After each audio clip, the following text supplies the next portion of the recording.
calm any anger and generally still emotions to some degree. But there's one thing that really gets me mad, and it isn't just veganism and meat eating. It's the way we're treating the earth, actually. And this is really, it's called Mr. Angry. I'm not really Mr. Angry, but this does get my goat. Go for it. My practice is that of a Buddhist. For practice makes perfect, they say. So why do I still get so angry when resources are frittered away? The earth has a finite collection of minerals, water and air. So why are we all quite so blasé? It's almost like nobody cares.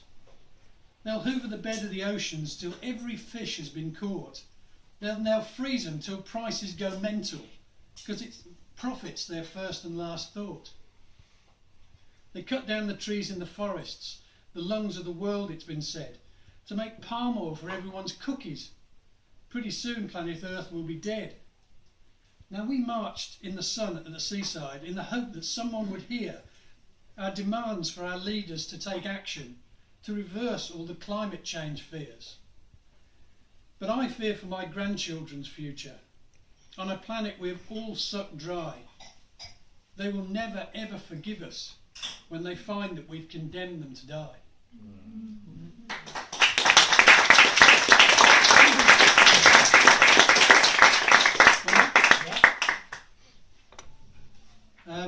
I'm quite a keen narrowboater, and my plan originally was to retire onto a narrowboat and generally be a canal gypsy. A Buddhist can A Buddhist canal gypsy. It's getting more out there. And I actually managed to convince Jackie that we should go and spend a week on the canal just to see how she liked it. So this is about our week on the canal. We hired a boat, my girl Jackie and me, and we lived on the water a while. The pace of living was beautifully slow as nature passed mile after mile. Canals were built in a different age when people all seemed to have time. Tomorrow would do when you had to say when. Society still got along really fine. The Ponticilla Aqueduct, a magnificent sight, was opened November 1805.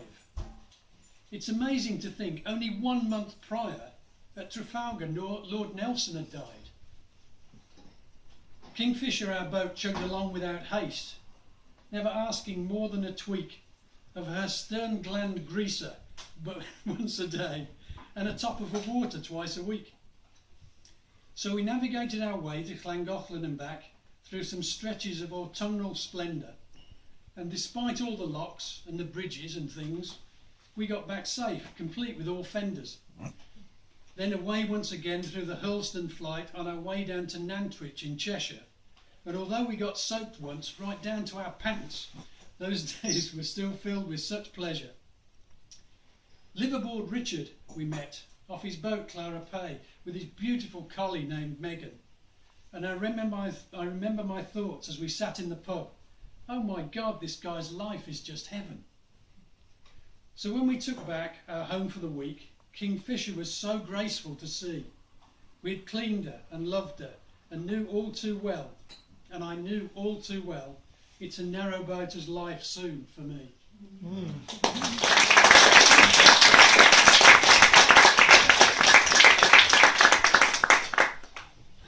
Yes? One more? Yes.